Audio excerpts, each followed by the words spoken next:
The radio crackled one last time before going silent forever. In that moment, Navy SEAL Lieutenant Marcus Reynolds realized that their extraction point had become their graveyard. 6 months of intelligence gathering, 3 weeks of preparation, and 48 hours of hell, all leading to this. A sniper's bullet fired from the darkness that would either save them or end everything they had fought for. What Marcus didn't know was that the person behind that rifle scope wasn't there to rescue them.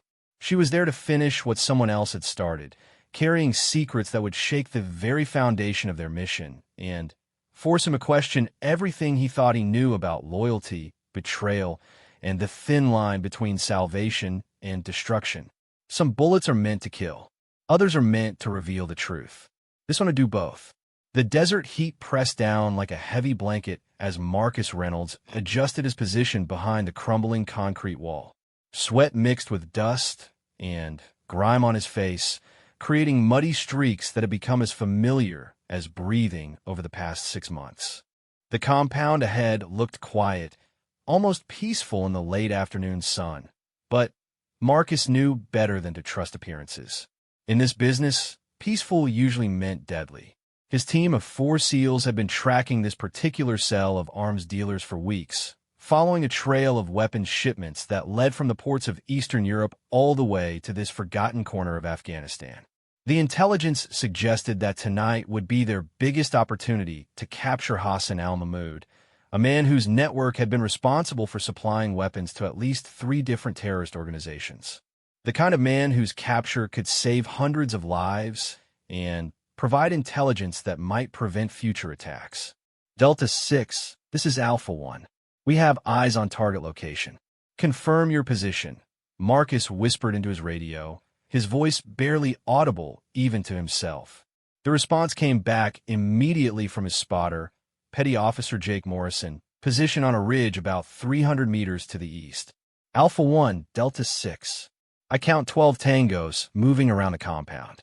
2 guards on the northeast tower, 3 more patrolling the perimeter. Looks like they're preparing for something big. Vehicles have been coming and going all day. Marcus felt the familiar tightening in his chest that came before every major operation. It was part anticipation, part fear, and part something else he couldn't quite name. After 8 years in the teams, he had learned to trust that feeling. It had kept him alive through missions in Iraq, Syria, and now Afghanistan. But tonight, something felt different. There was an edge to the atmosphere that made him check his weapon for the 3rd time in 10 minutes. Sergeant Tommy Chun, their communications specialist, crawled up beside Marcus, his radio equipment secured tightly to his back. Tommy was the youngest member of their team at 24, but he had already proven himself in a dozen firefights. His baby face often fooled people into underestimating him, which had worked in their favor more than once. "Sir, I'm getting some weird chatter on the frequencies," Tommy said, his voice tight with concern. "Sounds like someone else is coordinating movements in this area. Could be coincidence, but the timing feels off." The 4th member of their team, Hospital Corpsman 2nd Class David Park, was positioned to cover their exit route. David had saved more lives than he had taken, which was saying something for a SEAL who had been in the teams for 6 years. His steady hands had patched up bullet wounds under fire, and his calm voice had talked more than one teammate through the worst moments of their lives. Marcus took out his binoculars and studied the compound again. The building was a 2-story structure that had probably been beautiful once, with carved stone details and arched windows that spoke of better times. Now it was scarred with bullet holes and bomb damage, its walls cracked and stained. But it was perfect for what Hassan needed: isolated, defensible, and with multiple escape routes through the surrounding hills. The plan was simple, as good plans usually were. They would wait until after midnight when the guard rotation changed, then move in through the southern wall where their reconnaissance had revealed a gap in the security coverage. Tommy would jam their communications. Jake would provide overwatch, David would secure their escape route, and Marcus would lead the assault team of 2 through the building to capture Hassan alive. But as the sun began to set behind the mountains, casting long shadows across the valley, Marcus couldn't shake the feeling that they were missing something important. His team had done their homework, studying satellite images, intercepting radio traffic, and even bribing a local informant for details about the compound's layout. Everything looked good on paper. Maybe too good. Alpha 1, this is Delta 6. We've got new movement. 3 vehicles approaching from the North Road. Looks like a convoy. Marcus raised his binoculars again and watched as 3 black SUVs wound their way up the dusty road toward the compound. The vehicles moved with purpose, not the casual pace of locals going about their business. Through the dusty windshields, he could make out the shapes of armed men. "Count the personnel, Delta 6, Marcus ordered, already knowing that their simple mission was about to become complicated. "I count approximately 15 new tangos. They're heavily armed and moving like professionals. This isn't some local militia, Alpha 1. These guys have training." Marcus felt his stomach drop. 15 new hostile forces meant their team was now outnumbered by about 7-1. Those were not good odds, even for SEALs. But they had invested too much time and effort in this mission to abort now. Hassan al-Mahmoud was their best lead in months, and intelligence suggested he would be moving to a new location within days. This might be their only chance. "All stations, this is Alpha 1. Mission parameters have changed. We now have approximately 27 hostiles on target. Recommend we proceed, but with modified approach. David, I need you to move to Overwatch position. We're going to need more firepower if things go sideways." The next 4 hours passed with agonizing slowness. Marcus and his team watched as the compound came alive with activity. Men moved equipment, checked weapons, and established new security positions. Whatever Hassan was planning, it was big enough to require significant preparation and additional manpower. As midnight approached, Marcus made his final equipment check. His primary weapon was an 416 Hong Kong dollars assault rifle, modified with a suppressor and night vision scope. His sidearm was a Sig Sauer P226, the same pistol he had carried through dozens of missions. He wore ceramic body armor over a black tactical uniform, and his gear included night vision goggles, enough ammunition for a sustained firefight, and emergency medical supplies. "Alpha 1, this is Command," came the voice of their mission controller through his earpiece. Major Sarah Collins was running the operation from a forward operating base about 50 kilometers away, coordinating with intelligence assets and higher command. "We have updated intelligence on your target. Hassan al-Mahmoud is confirmed on site, but we also have indications that he's meeting with someone significant. Could be a high-value target we haven't identified yet." "Roger that, Command. Any idea who we're looking at?" "Negative, Alpha 1. But Signals Intelligence suggests this meeting is related to a major arms shipment scheduled for next week. Whatever you can gather tonight could prevent a lot of weapons from reaching the wrong hands." Marcus looked at his team. In the green glow of their night vision equipment, they looked like ghosts preparing for war. Tommy was making final adjustments to his communication jamming equipment. Jake was chambering a round in his sniper rifle, a .300 Winchester Magnum that could reach out and touch someone at over 800 meters. David was checking his medical kit one more time, the habit of a man who knew that in their line of work, someone always ended up bleeding. "All right, gentlemen, you know the drill. We go in quiet, grab Hassan, and get out before anyone knows we were there. If things go loud, we adapt and overcome." Questions? There were no questions. These men had trained together, fought together, and bled together. They knew each other's capabilities and limitations better than most people knew their own families. In a world where trust could mean the difference between life and death, they had absolute faith in each other. "Alpha 1, this is Delta 6. I have movement on the southern perimeter. Looks like our window is opening up." Marcus checked his watch. It was 0047 hours, 17 minutes past their planned insertion time, but still within acceptable parameters. The guard rotation had changed as expected, creating a brief gap in the security coverage along the southern wall.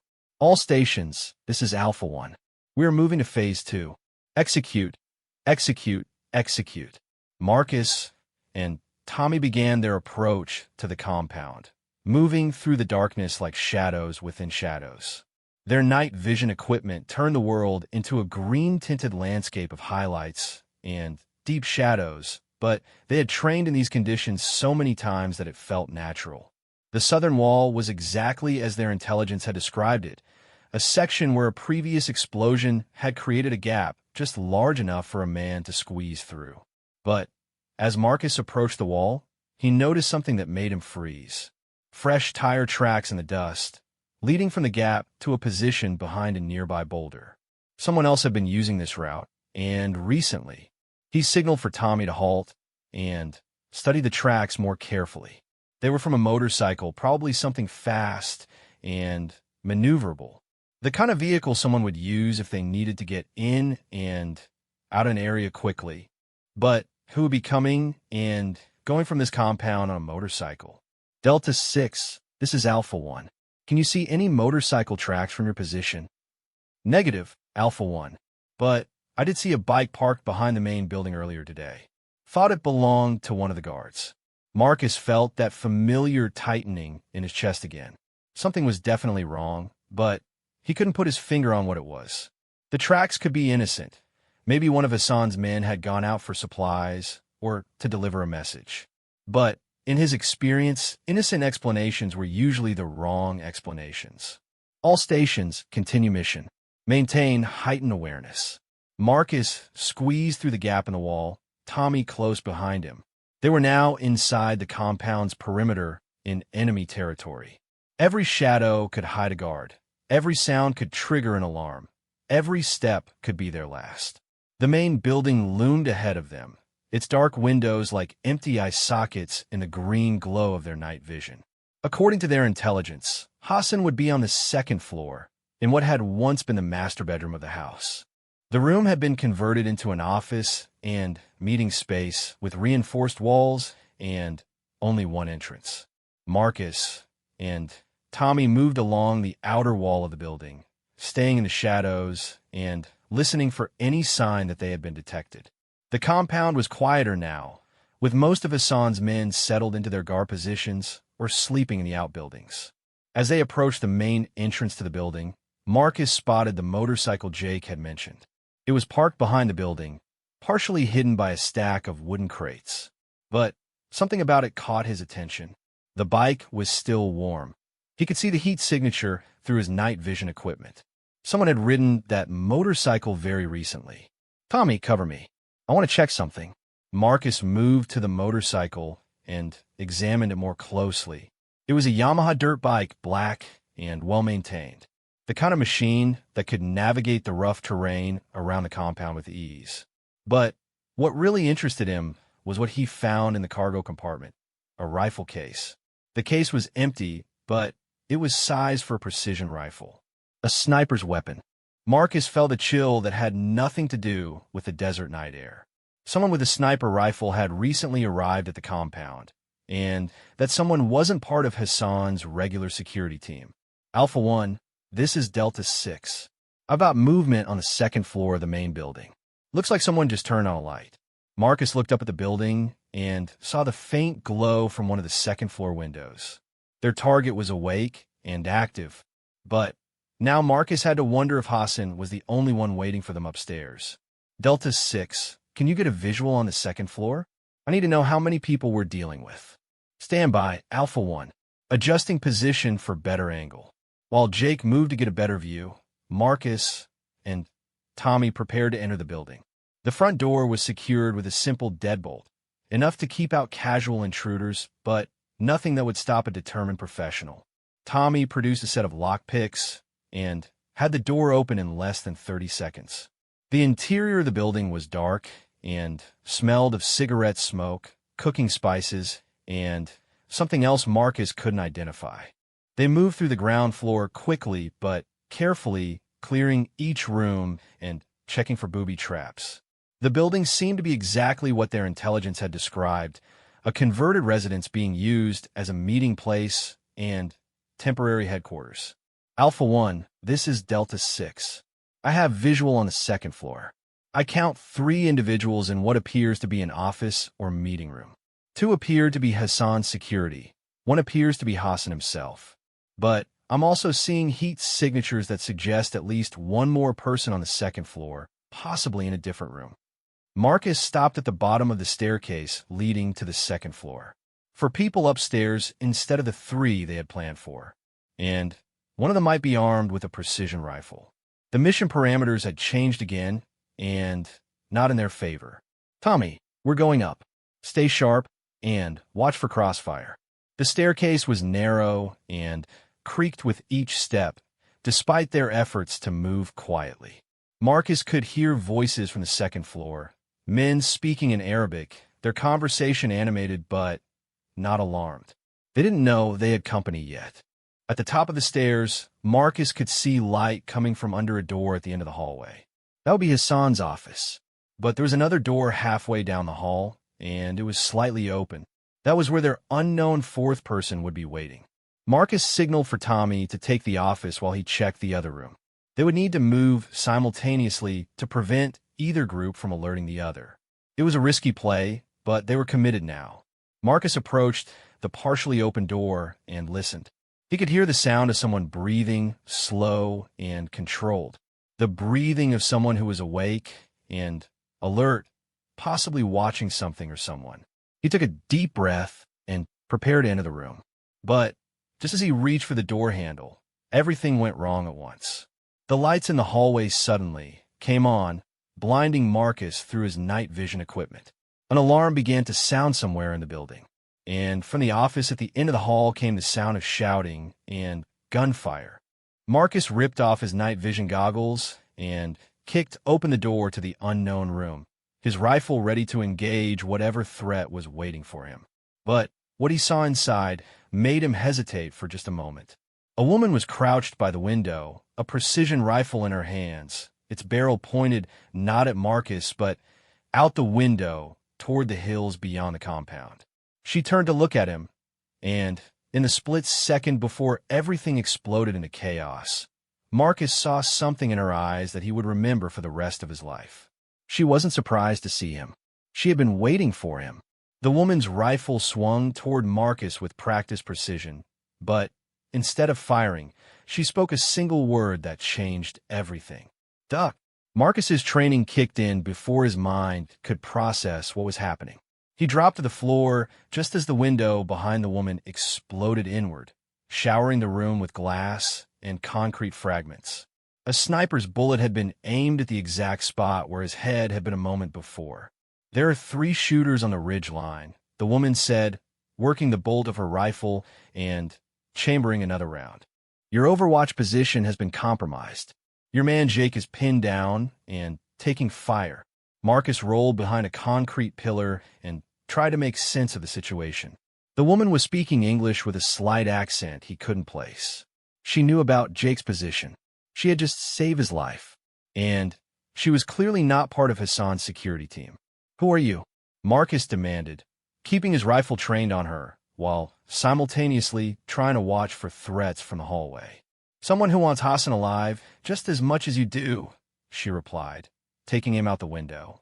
But right now we have bigger problems. Your mission has been blown. Hassan's people knew you were coming. The sound of gunfire from the office down the hall intensified, and Marcus could hear Tommy's voice on the radio, calling for backup. But what really worried him was the silence from Jake's position. His sniper should have been providing covering fire by now, but the radio was quiet except for static. Delta 6, this is Alpha 1. Report your status. Marcus called into his radio. Nothing but silence.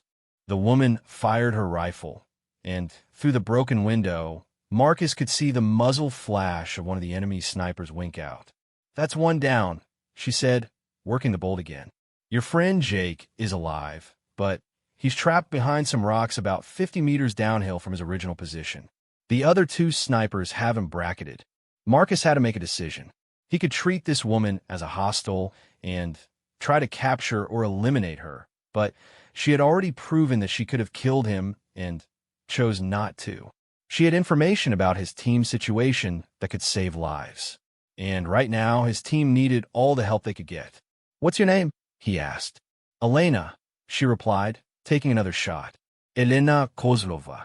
former Russian Spetsnaz, current freelance intelligence operative. And before you ask, no, I'm not working for the Russians. I'm working for myself. Another piece of the puzzle clicked into place. Marcus had heard rumors about Elena Kozlova through intelligence channels, a former Russian Special Forces officer who had gone freelance after a falling out with her superiors. She was supposed to be one of the best snipers in the world, equally skilled at gathering intelligence and eliminating targets. But no one knew exactly who she was working for these days. "Why should I trust you?" Marcus asked. Elena took another shot, and the second enemy sniper position went dark. "Because Hassan al-Mahmoud has something that belongs to me, and I need him alive to get it back. Because your government and mine both want him captured, not killed. And because without my help, your team is going to die in the next 10 minutes. The gunfire from Hassan's office suddenly stopped, and Marcus heard Tommy's voice on the radio. "Alpha 1, I got Hassan. But we're trapped in here. They've got the hallway covered from 2 positions, and there are more tangos moving up from the ground floor. Elena, can you see the hallway from here?" "Negative, but I can move to a position where I can provide cover. There's a balcony on the south side of the building that overlooks the main approach." Marcus made his decision. "Do it. I'm going to help Tommy get Hassan out of that office." Elena moved toward the door, then stopped and looked back at him. "Marcus Reynolds, right? Navy SEALs, Team 6? 8 years of service, 3 deployments to Iraq, 2 to Afghanistan, 1 classified mission to Syria." Marcus stared at her. She knew too much about him, more than should have been available to a freelance operative. "How do you know that?" "Because I've been tracking Hassan for 6 months, just like you have. And because someone told Hassan that you were coming tonight. Someone with access to classified American intelligence." The implications hit Marcus like a punch to the gut. If Elena was right, then this wasn't just a blown mission. This was a betrayal. Someone with access to their operational plans had sold them out to Hassan. Someone on the American side. "Who?" Marcus demanded. "That's what I intend to find out. But first, we need to get your team out of here alive." Elena disappeared into the hallway, moving with the fluid grace of someone who had spent years training for exactly this kind of situation. Marcus followed, but instead of going to the balcony, he headed for Hassan's office. The hallway was a war zone. Bullet holes pockmarked the walls, and the air was thick with the smell of cordite and plaster dust. Marcus could see 2 bodies at the far end of the hall, Hassan's guards who had been trying to reinforce the office. Tommy had been busy. Marcus reached the office door and called out, "Tommy, it's Marcus. What's your situation?" "Sir, I've got Hassan zip-tied in the corner. 2 guards down, but there are more coming up the back stairs." "And, sir?" "Hassan says he was expecting us. He says someone called him this afternoon and told him exactly when we would be here." Marcus felt his blood run cold. Elena had been right. Someone had betrayed them. "Tommy, we need to move now. There's a balcony on the south side of the building. Can you get Hassan there?" "Roger that, sir. But I'm going to need cover fire." Marcus positioned himself at the office door and prepared to provide covering fire for Tommy's movement. But just as Tommy emerged from the office with Hassan in tow, the building shook with the force of an explosion. "Alpha 1, this is Delta 6. Jake's voice finally came through on the radio, but he sounded weak and out of breath. "I just took out a mortar team that was setting up to shell the building. But there are vehicles approaching from multiple directions. You need to get out of there now." Through the broken windows, Marcus could see the headlights of approaching vehicles. Hassan's reinforcements were arriving, and in much larger numbers than intelligence had suggested. This was looking more like a trap. "Elena, what's your status?" Marcus called into his radio, hoping she was monitoring their frequency. "I'm on the balcony. I can see at least 20 vehicles approaching.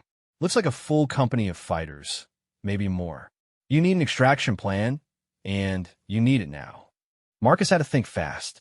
Their original extraction plan called for them to move on foot to a landing zone about 2 kilometers south of the compound, where a helicopter would pick them up. But with enemy forces flooding the area, that plan was no longer viable. "Tommy, get Hassan to the balcony." "David, what's your status?" "Alpha 1, this is David.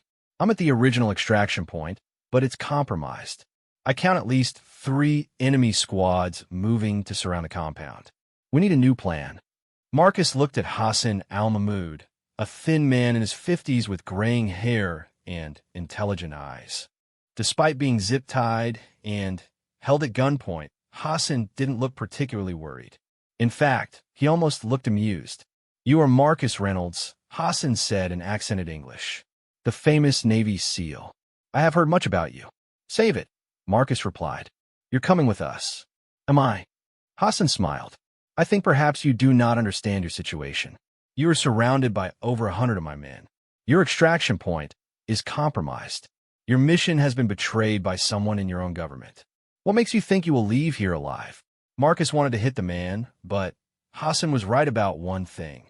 Their situation was rapidly becoming untenable. They needed a miracle, and they needed it fast. That's when Elena's voice came through the radio again. "I have an idea, but you're not going to like it. There's a helicopter landing pad on the roof of this building. It's small, but it could handle a small transport helicopter." "Elena, we don't have a helicopter," Marcus replied. "No, but Hassan does. I can see one sitting on the pad right now. It looks like his escape route." Marcus turned to Hassan. "Is there a helicopter on the roof?" Hassan's smile faded slightly. "Even if there is, you cannot fly it. The pilot is not here." "Where is the pilot?" "He is staying at a hotel in the nearest town, 30 kilometers away. He will not come for you." Elena's voice came through the radio again. "Marcus, I can fly the helicopter. I train on Russian aircraft, and most of Hassan's equipment is Russian surplus. But we need to get to the roof, and we need to do it before his reinforcements arrive." Marcus looked at Tommy, then at Hassan, then made another decision that would change everything. "All stations, new extraction plan. We're going to the roof. David, make your way to the building. Jake, can you move?" "I'm hurt, but I can move. Give me 5 minutes to get clear of this position." The building shook again as mortar rounds began to fall around the compound. Hassan's reinforcements were not taking any chances. They were going to level the building with everyone inside it, unless Hassan could signal them to stop. "Hassan, call off your men," Marcus ordered. "Why would I do that? In a few minutes, they will kill all of you and rescue me. I have no reason to cooperate." Marcus pressed his rifle against Hassan's head. "Because if those mortar rounds hit this building, you'll die too. And because I suspect you're more valuable to your organization alive than dead." Hassan considered this for a moment, then nodded slowly. "Perhaps we can reach an arrangement. I call off my men, and you guarantee my safety during your escape attempt. No deals. You call off your men because it's the only way any of us survive the next 10 minutes.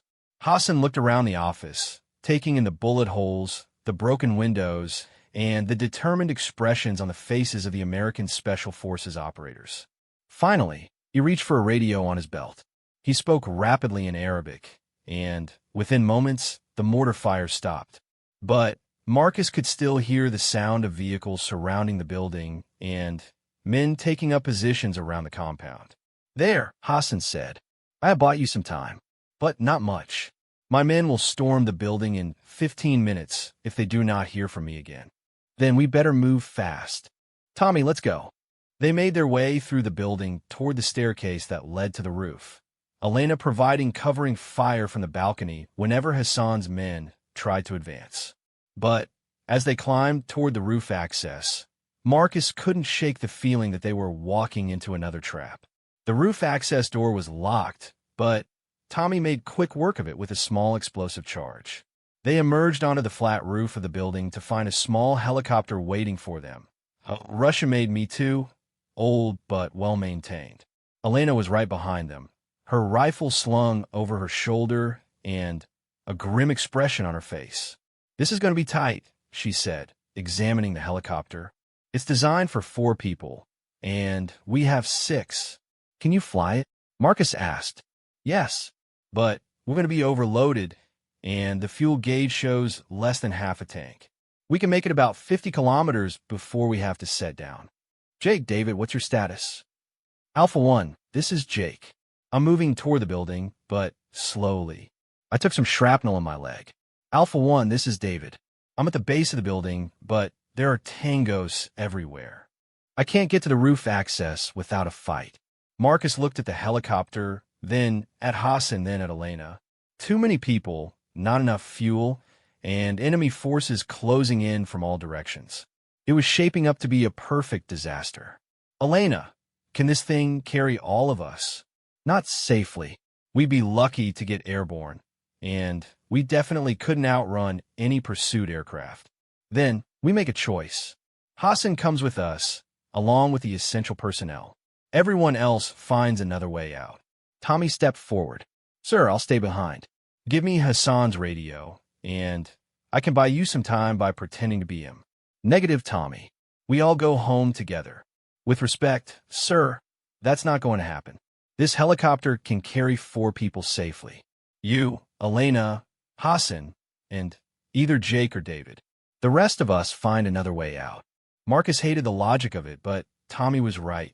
They couldn't all fit in a helicopter, and staying together meant everyone would die. But leaving his men behind went against every principle he had ever learned as a SEAL. There might be another way, Elena said. Hassan, where are your other vehicles? The ones your men arrived in the compound below, but they're surrounded by my fighters. What if those fighters thought Hassan was ordering them to withdraw? Hassan laughed. They would never believe such an order from a radio. They would need to see me. Elena smiled, and Marcus realized that she had just thought of something that might save them all. Then, let's give them something to see. Elena's plan was audacious and dangerous, but it might work. She proposed using Hassan as bait to draw his own men away from the compound, creating an opening for the rest of the team to escape on foot while Marcus, Elena, and Hassan took the helicopter to a safe location. Hassan will radio his men and tell them to follow him to a new location, Elena explained. We take off in the helicopter, flying low and slow so they can see Hassan in the aircraft. His men will think he's relocating to avoid capture, and they'll follow us. That gives your team a window to escape on foot. Marcus didn't like the idea of splitting up his team, but their options were limited. Where would we lead them? There's an abandoned airstrip about 20 kilometers east of here. It's surrounded by open ground, so Hassan's men would have to approach across open terrain. When we land there, your military can send an air support to contain them while we extract Hassan. Hassan listened to the plan with growing alarm. You cannot use me as bait for my own men. They trust me. If they discover your deception, they will kill all of you and consider me a traitor. Then, you better make sure they don't discover it, Marcus said. You're going to radio your men and tell them to follow you to the airstrip. You're going to make it sound like your own idea. And if I refuse, Elena chambered a round in her rifle. Then, we leave you here and your own mortar fire kills you. Your choice. Hassan looked from Elena to Marcus, clearly weighing his options. Finally, he nodded. Very well, but I want assurances that I will not be harmed during this operation. You'll be safer with us than with your own men when they start shooting, Marcus replied. While Elena prepared the helicopter for takeoff, Marcus coordinated with his team. Jake, David, you have approximately 10 minutes to reach the extraction point. Once we take off, Hassan's men should start following us, but there might be a few stragglers. Roger that, Alpha 1, Jake replied. David and I are moving together. My leg is slowing me down, but we can make it. Tommy, you're staying with Jake and David. Get to the extraction point and wait for the cavalry. We'll send coordinates for pickup once we reach the airstrip. Sir, I don't like leaving you with that woman. We don't know whose side she's really on. Marcus looked at Elena, who was running through the helicopter's pre-flight checklist with professional efficiency. Tommy was right to be suspicious. They knew almost nothing about Elena except what she had told them, and in their business, trust was something that had to be earned through shared danger. I hear you, Tommy, but right now, she's our best option for getting Hassan out of here alive. And Hassan is the key to unraveling this arms-dealing network. Elena finished her pre-flight and looked up at Marcus. We're ready to go, but we need Hassan to make that radio call now. His men are getting restless down there. Hassan took his radio, and spoke in Arabic, his voice carrying the authority of a leader who was accustomed to being obeyed. Marcus couldn't understand the words, but he could hear the conviction in Hassan's tone. Whatever Hassan was telling his men, it sounded believable. I have told them that American reinforcements are approaching and that we must relocate to the eastern airstrip. They will follow us there. Elena started the helicopter's engines, and the rotor blades began to turn slowly, building up speed. The noise was tremendous, and Marcus had a shout to be heard. "Jake, David, Tommy, you are clear to move. Godspeed. You too, sir. We'll see you on the other side." Marcus climbed into the helicopter, keeping his rifle trained on Hassan while Elena finished the startup sequence. Through the aircraft's windows, he could see Hassan's men below beginning to move toward their vehicles. The plan was working. The helicopter lifted off slowly, staying low enough for Hassan's men to see their leader in the aircraft. Elena was an excellent pilot, keeping the aircraft stable despite the overload and the gusty desert winds. They flew east toward the abandoned airstrip, a string of headlights following them across the dark landscape. "How long until we reach the airstrip?" Marcus asked. 15 minutes, Elena replied. "But we have a problem. I'm monitoring military frequencies, and there's no sign of American air support. Are you certain your people know about this plan?" Marcus felt a chill that had nothing to do with the altitude. In the rush to escape the compound, he hadn't had time to coordinate the new plan with Major Collins or higher command. They were flying toward a remote location with a high-value prisoner and no backup. "Command, this is Alpha 1. Marcus called into his radio. "We are airborne with the package, heading to coordinates that I will transmit. Request immediate air support at that location." Static was the only response. "Command, this is Alpha 1. Please respond." Still nothing.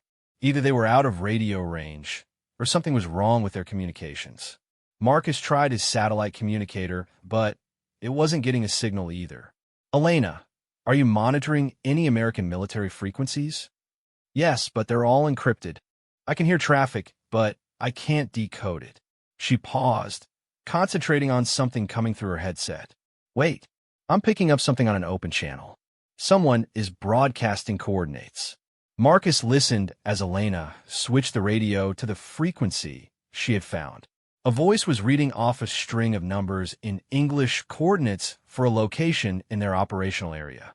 "Those are the coordinates for the compound we just left," Marcus said. "Someone is calling in an airstrike." Elena's face went pale. "Marcus, those coordinates are being transmitted on a frequency that Hassan's people monitor. They're being warned about incoming American air power." The pieces of the puzzle suddenly fell into place.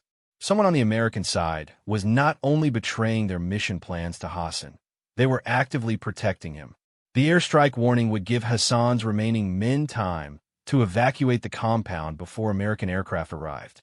"Hassan, who is your contact in the American military?" Marcus demanded. Hassan smiled. "I think you are beginning to understand that your situation is more complicated than you realized. Yes, I have friends in your government. People who understand that sometimes cooperation is more profitable than confrontation." "Names, Hassan. I want names. Even if I told you, what would you do?" "You're flying to a remote location with no backup, no air support, and no way to communicate with your own people. When we land at that airstrip, my men will surround you. Your only hope is to release me and hope that I am feeling merciful."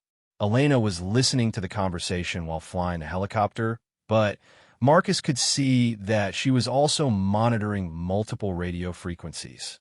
Something was troubling her. "Marcus, we have bigger problems. I'm picking up radio traffic that suggests Hassan's men are not all following us to the airstrip. Some of them are moving to intercept your team." Marcus tried his radio again. "Jake, David, Tommy, this is Alpha 1. Be advised, possible hostile movement toward your position." This time, Jake's voice came through, but it was strained. "Alpha 1, we see them. Multiple vehicles heading our way. We're going to have to find a different extraction route." The plan was falling apart.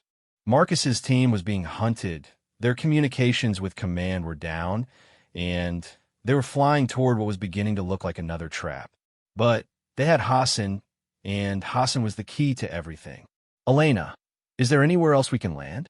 Somewhere that Hassan's men can't follow. There's a mountain peak about 10 kilometers north of here. It's too high and too steep for vehicles, but we could land a helicopter there.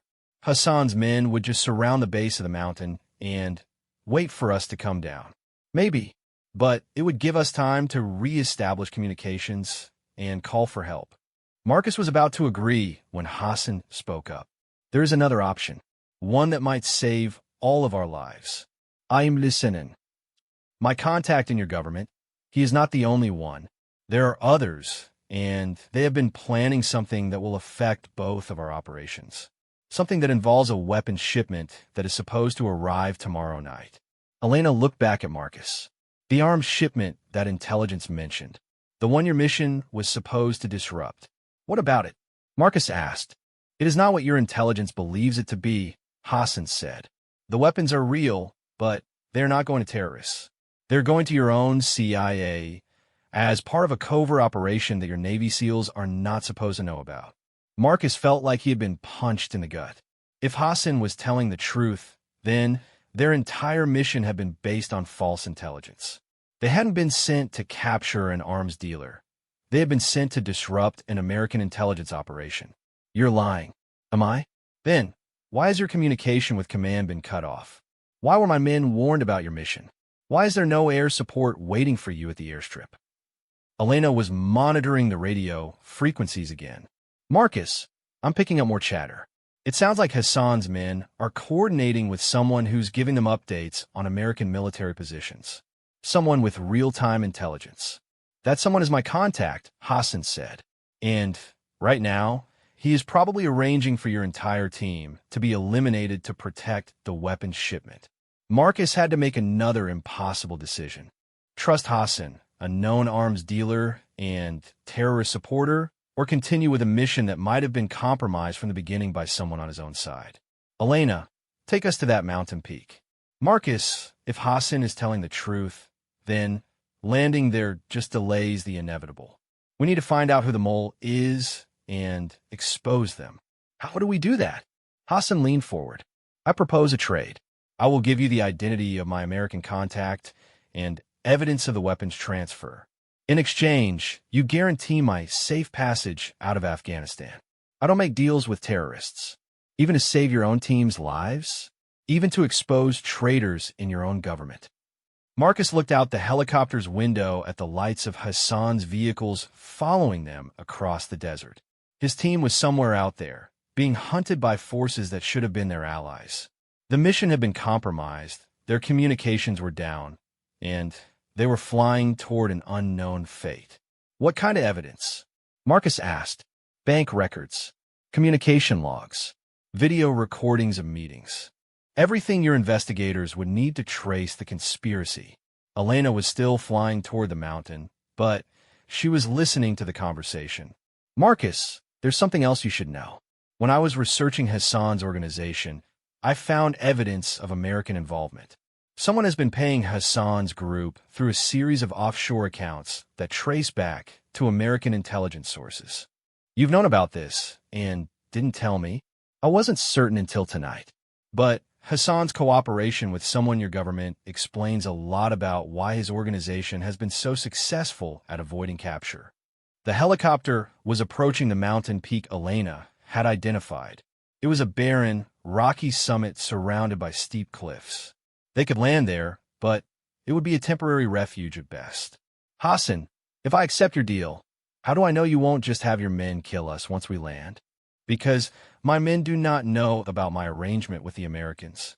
If they knew I was cooperating with your intelligence services, they would consider me a traitor and kill me themselves. Marcus realized that Hassan was in almost as much danger as they were.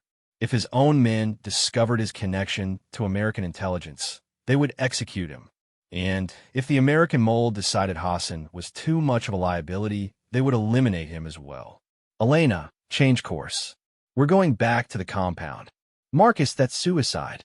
The place will be crawling with Hassan's men. No, it won't, because Hassan is going to order them to abandon it. Marcus turned to Hassan. You're going to tell your men that American air power is inbound and that they need to evacuate immediately. then you're going to give me everything you have on your American contact. And in return? In return, I'll make sure you live long enough to testify against the people who betrayed my team. Hassan considered this for a long moment. Very well, but once we return to the compound, we will have very little time. My American contact will realize that something has gone wrong, and he will take steps to eliminate all evidence of his involvement. Elena turned the helicopter around and began flying back toward the compound. This is insane. We're flying back into the middle of a hostile force. Sometimes the best place to hide is in plain sight, Marcus replied. Hassan's men will never expect us to return to the compound. And it's the one place where Hassan can access his records without raising suspicion. As they flew back across the desert, Marcus tried once more to contact his team. Jake, David, Tommy, this is Alpha One. What is your status? Jake's voice came through, weak and filled with static. Alpha One, we're pinned down about 5 kilometers south of the compound. Multiple hostiles, and they seem to know exactly where we are. Can you break contact? Negative. They've got us surrounded. We're going to need help. Marcus looked at Hassan. Your men, some of them, but not all. I think you will find that some of the forces hunting your team are not under my command. The compound came into view ahead of them, its buildings dark and apparently abandoned. Hassan's vehicles had followed them toward the airstrip as planned, leaving the compound empty. It was the perfect opportunity to get the evidence they needed. Elena set the helicopter down in the compound's courtyard, and they quickly made their way into the main building.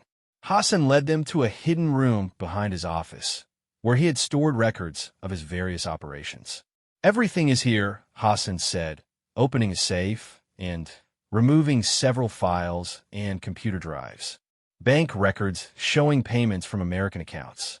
Video recordings of my meetings with CIA operatives. Communication logs proving that your intelligence services have been protecting my organization. Marcus examined the documents while Elena watched for any sign of approaching threats. The evidence was damning. Clear proof that someone high up in American intelligence had been using Hassan's organization to funnel weapons to various groups while protecting Hassan from military operations like Marcus's mission. Who is your primary contact? Marcus asked. Hassan hesitated, then pulled out a photograph. It showed Hassan shaking hands with a man in civilian clothes, but Marcus recognized the face immediately. It was Major Sarah Collins, the same officer who had been coordinating their mission from the forward operating base. Major Collins has been protecting my operations for over a year, Hassan said. In exchange, my organization provides weapons and intelligence to CIA assets throughout the region. It is a profitable arrangement for all involved. Marcus felt sick. Major Collins had sent them into what she knew was a trap. She had betrayed his entire team to protect her covert operation with Hassan.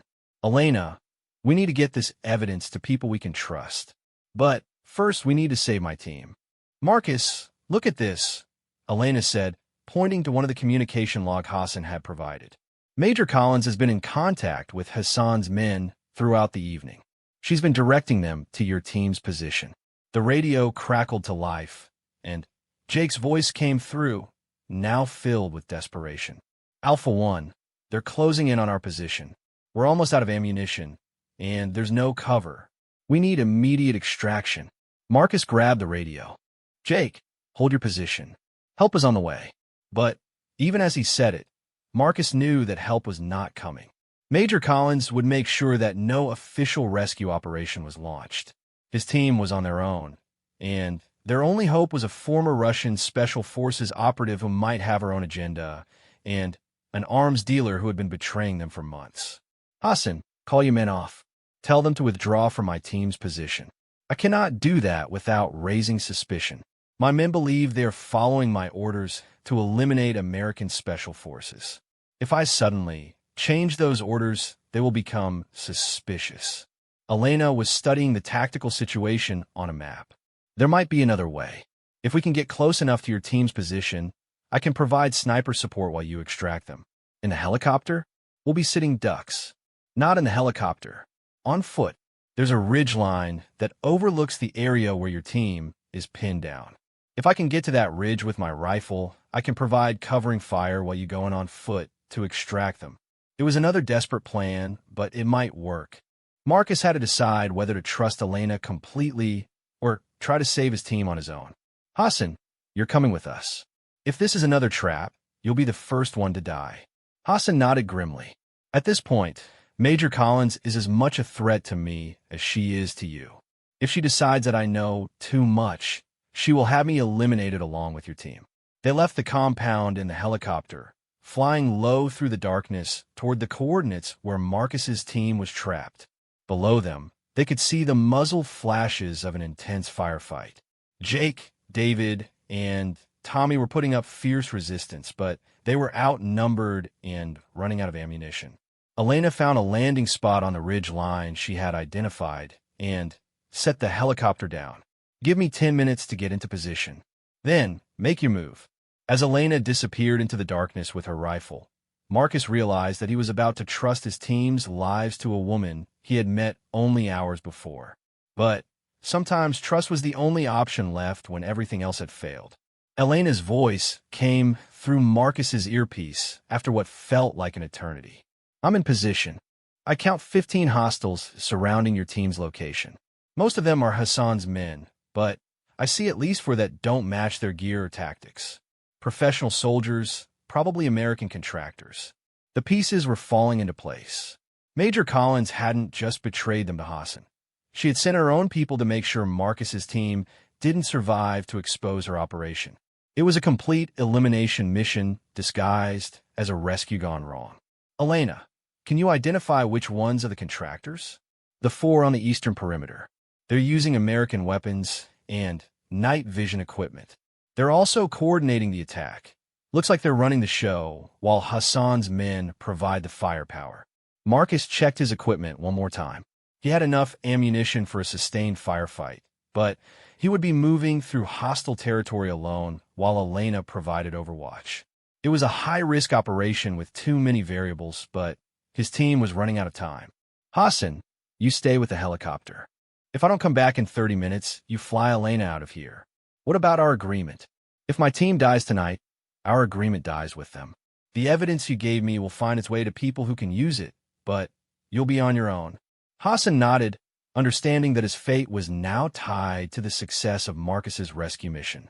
If the SEAL team was eliminated, Hassan would have no protection from Major Collins or anyone else who wanted to silence him.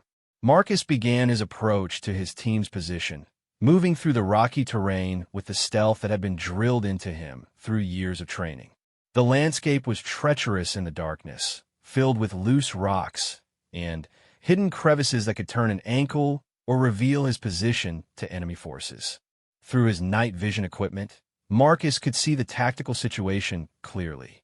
His team had taken cover behind a cluster of boulders in a small depression, but they were completely surrounded. Hassan's men had established a perimeter that was slowly tightening, while the American contractors directed the assault from elevated positions. Jake, David, Tommy, this is Marcus. I'm moving to your position. When I give the signal, I need you to concentrate your fire on the eastern perimeter. Elena is going to take out the contractors, and I'm coming in from the west. Marcus, is it you out there? Jake's voice was strained but relieved. We thought you were dead. We heard the helicopter take off, then nothing. Long story. Right now, I need you to trust me and follow my instructions exactly. Marcus positioned himself about 200 meters west of his team's location, close enough to make a rapid assault, but far enough away to avoid being detected by Hassan's men. He could see Elena's muzzle flash from the ridge line as she engaged the first contractor. The effect was immediate. The coordinated assault on his team's position began to break down as Hassan's men lost their professional leadership.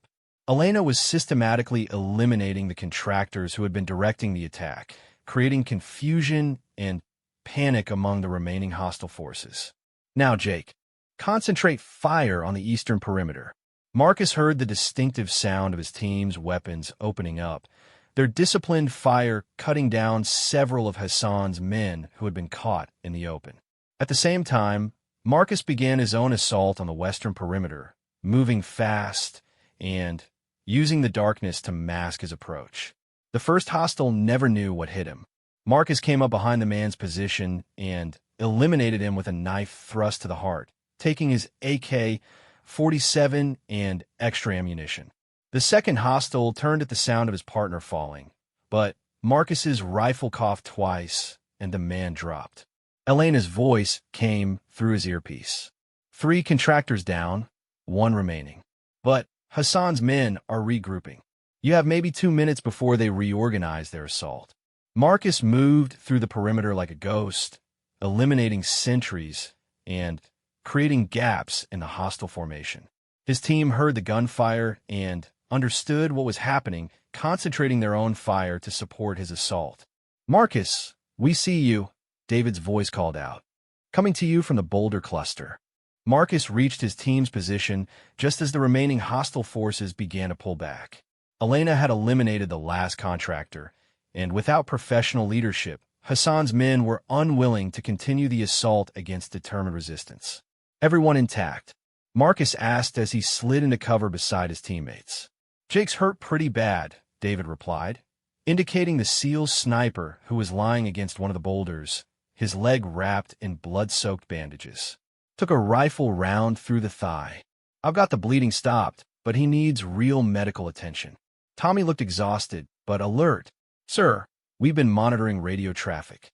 Someone's been coordinating with the hostiles, giving them real-time intelligence on our position." American voice, encrypted frequency. "I know who it is," Marcus said grimly. "Major Collins. She's been working with Hassan for over a year. This whole mission was designed to eliminate our team and protect our operation." The implications hit his teammates like a physical blow.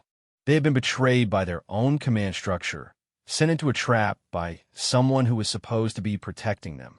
"Elena, what's your situation?" Marcus called into his radio. "I'm moving back to the helicopter. Hassan's men are withdrawing, but I can see vehicle lights in the distance. More reinforcements are coming, and these look like military vehicles. Someone called in the cavalry." Marcus felt a moment of hope. Perhaps legitimate American forces were finally responding to their situation. But Elena's next words crushed that hope. "Marcus, these aren't rescue vehicles. I can see the markings through my scope. They're private military contractors, and they're heading straight for the helicopter." Major Collins was making her final move. If she couldn't eliminate Marcus's team through Hassan's men, she would use private contractors to finish the job. It would look like a rescue mission gone wrong, and there would be no survivors to tell the real story. "We need to get to that helicopter before the contractors do," Marcus said. "Jake, can you move?" "I can move, but not fast. You might have to leave me behind." "Not happening." David helped Jake. "Tommy, you're with me. We're going to clear a path to the helicopter."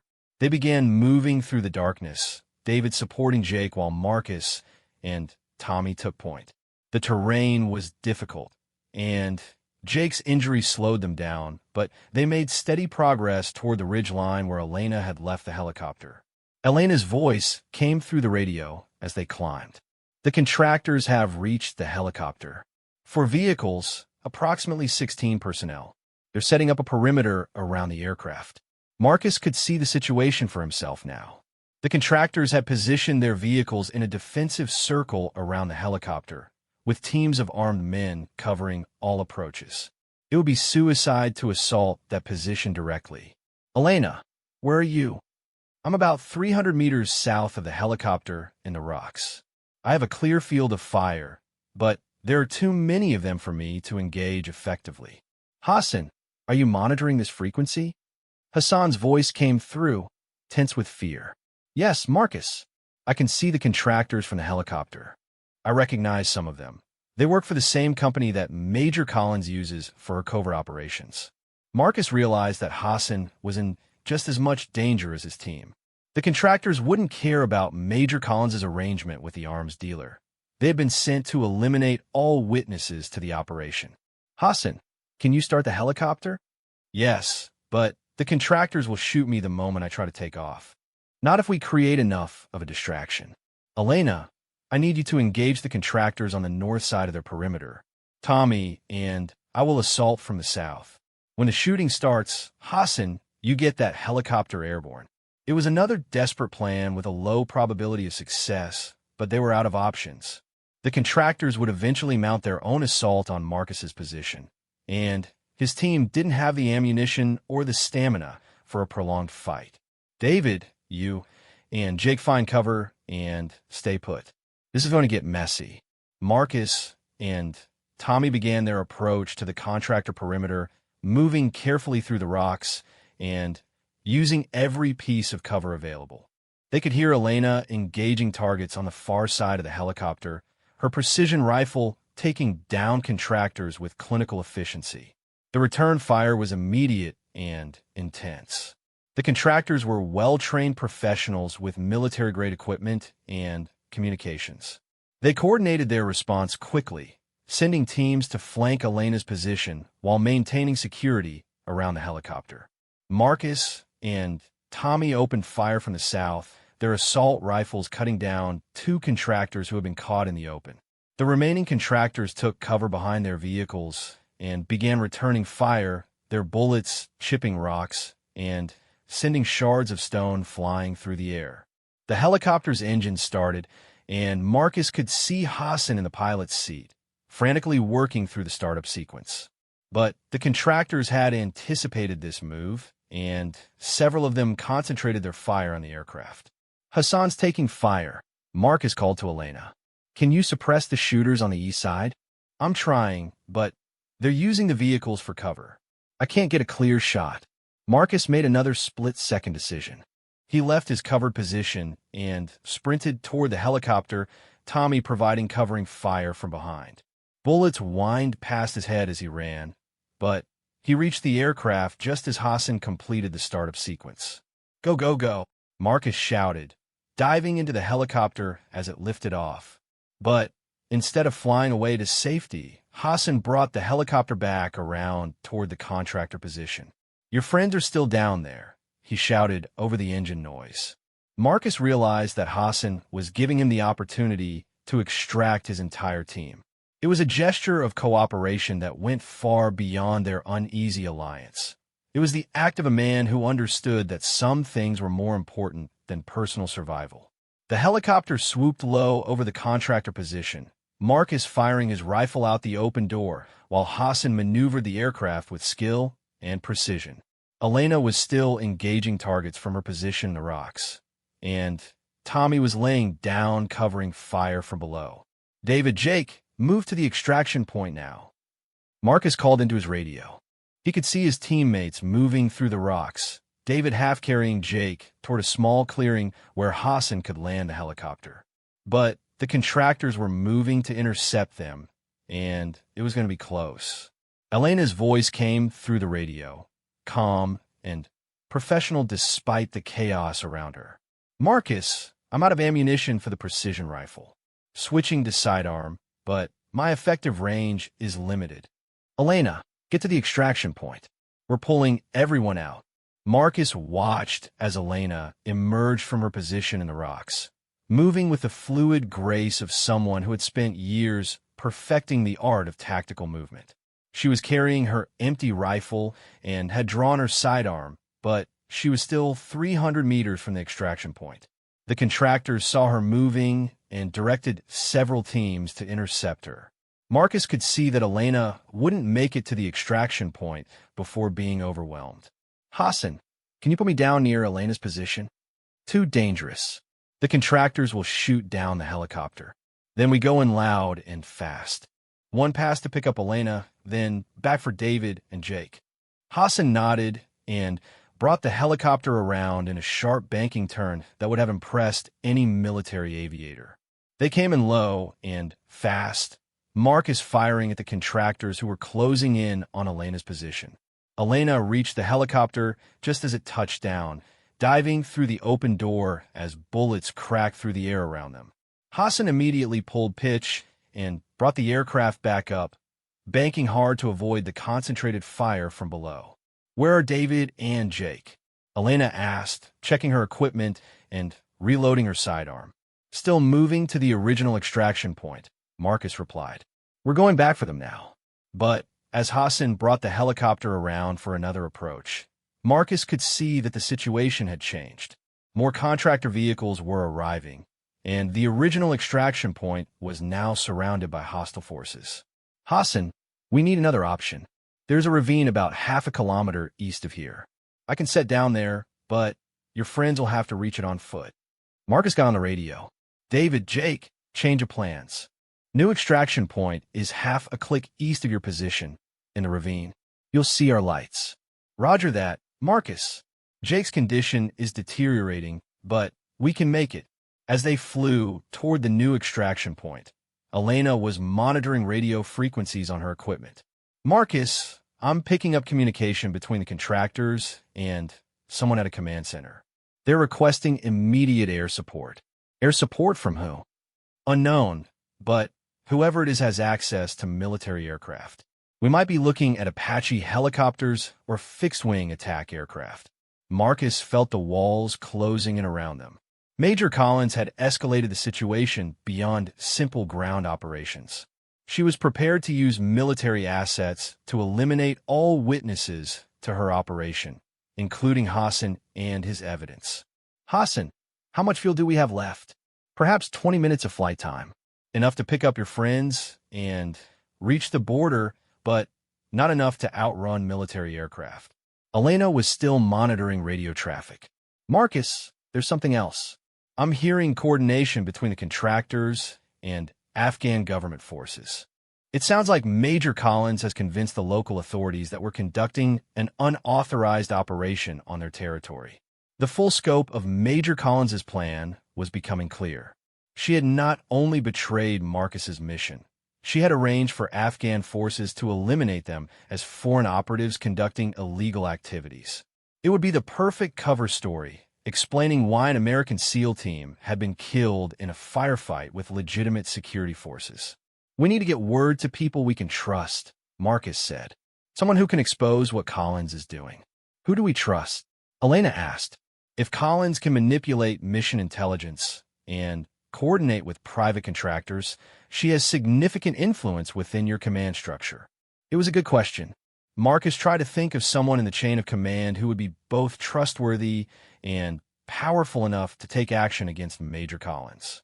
But everyone he could think of was either under Collins's influence or too far removed from the operational area to help immediately. Hassan spoke up from the pilot's seat. There is someone who might help. One of my contacts in Pakistani intelligence has been monitoring Collins's operations because they affect his country's security. He might be willing to provide assistance in exchange for the evidence I have gathered. Pakistani intelligence? That's a hell of a risk, Hassan. Less risky than allowing Collins to eliminate all of us and continue her operations unchecked. Marcus had to consider the option. Pakistani intelligence was nominally an ally of the United States, but their relationship was complicated by competing interests and mutual suspicion. Trusting them with sensitive information about American operations was a serious breach of protocol.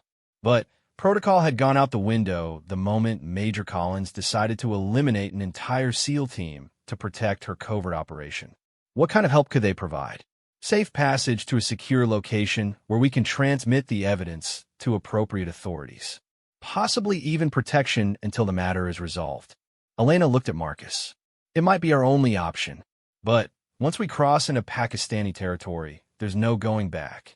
We'll be completely dependent on Hassan's contacts. The helicopter was approaching the ravine where David and Jake were waiting for extraction. Through the aircraft's night vision system, Marcus could see his teammates moving slowly through the rocks, Jake leaning heavily on David for support. We'll discuss options after we get everyone aboard, Marcus said. Right now, let's focus on the extraction. Hassan brought the helicopter down into the ravine, the aircraft's rotors creating a whirlwind of dust and debris. David and Jake reached the aircraft just as the first contractor vehicles appeared on the ridge above them, their headlights cutting through the darkness. Go, go, go, Marcus shouted as his teammates climbed aboard. Hassan pulled the helicopter up out of the ravine just as muzzle flashes erupted from the contractor positions above. Bullets sparked off the aircraft's fuselage, but Hassan's evasive maneuvering kept them from taking any serious hits. Everyone aboard? Hassan asked. Marcus did a quick head count. All 4 members of a SEAL team were in the helicopter, along with Elena and Hassan. They had the evidence that could expose Major Collins's operation. But they were flying in a damaged aircraft with limited fuel, pursued by both private contractors and potentially military aircraft. Jake needs medical attention, David reported. He's lost a lot of blood, and I think the bullet hit an artery. I've got the bleeding control for now, but he needs surgery. Elena was back on the radio, monitoring frequencies.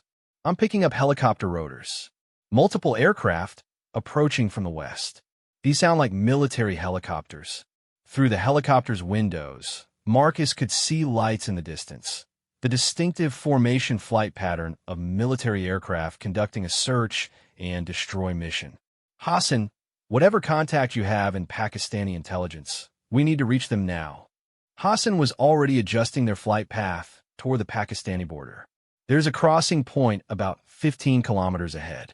My contact operates the safe house there for situations exactly like this one. And if he's not there, then we will have to hope that Pakistani border guards are more reasonable than American military contractors.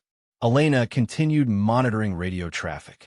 The military aircraft are coordinating with ground forces. It sounds like they're trying to box us in before we reach the border.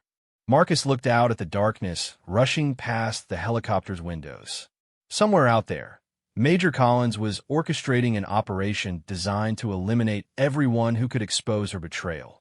She had the resources of the American military and intelligence services at her disposal, along with private contractors and Hassan's own men. But she had made one critical mistake. She had underestimated the determination of Navy SEALs to protect their own, the skills of a former Russian Special Forces operative, and the survival instincts of an arms dealer who had stayed alive in a dangerous business for over a decade. The border was approaching, and with it, either salvation or disaster. Everything depended on whether Hassan's contacts would help them or turn them over to the highest bidder. The Pakistani border materialized out of the darkness as a thin line of lights marking guard posts and crossing points. Hassan guided the helicopter toward a remote section of the border where the terrain was too rough for regular patrols, but not impossible for a skilled pilot to navigate. There, Hassan pointed to a cluster of buildings nestled in a valley just across the border. That is where my contact operates. Colonel Rashid Malik, Pakistani Inter-Services Intelligence. He has been monitoring American operations in this region for months. Elena was still monitoring radio frequencies, her expression growing more concerned by the minute. The American aircraft are closing in. I count at least 3 helicopters and what sounds like a fixed-wing aircraft. They're coordinating a search pattern that will intercept us before we reach the border. Marcus could hear the sound of approaching aircraft engines, growing louder by the second. Through his night vision equipment, he could see the distinctive silhouette of Apache attack helicopters against the star-filled sky. They were running out of time and options. Hassan, can this helicopter outrun military aircraft? Not outrun, no, but perhaps we can outmaneuver them in the mountains. This aircraft is smaller and more agile than your Apache helicopters. Jake, who had been unconscious for most of the flight, stirred and opened his eyes. Despite his injuries and blood loss, his voice was steady when he spoke.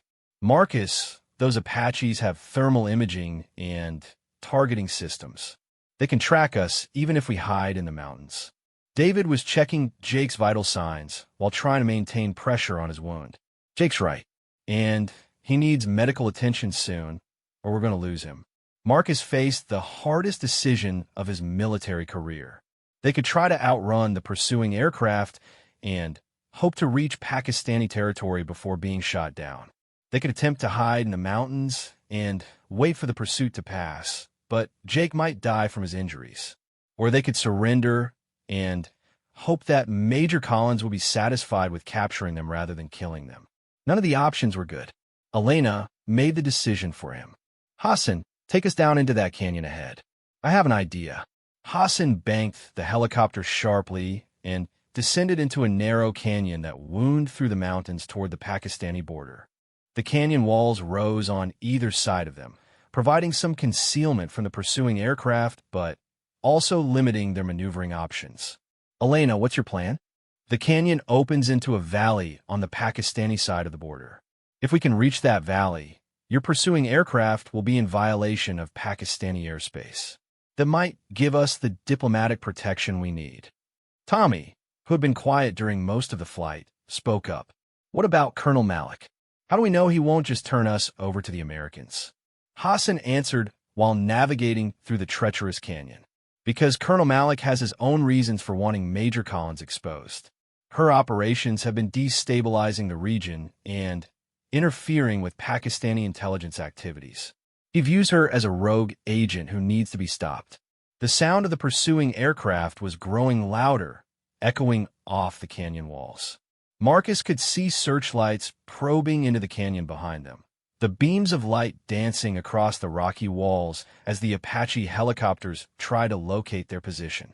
Alpha Flight, this is Viper 1, came a voice over the radio frequency Elena was monitoring.